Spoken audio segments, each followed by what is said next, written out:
How to delete cover photo on Facebook Lite. That's what I will show you in this video.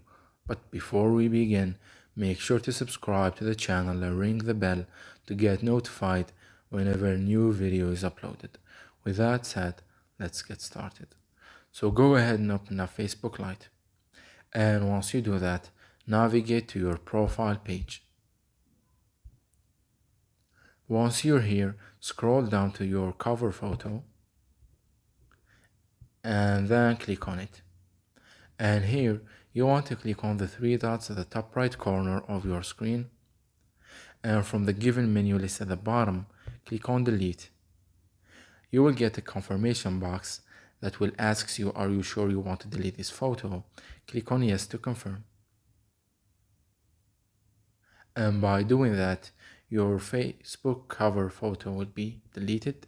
So let's go ahead and check that. Let us refresh the page, and as you can see, the cover photo has been removed. So that was it for this video. That's how you can remove your cover photo in the Facebook Lite app. If you have any questions, please leave them in the comment section down below. With that said, see you in the next video.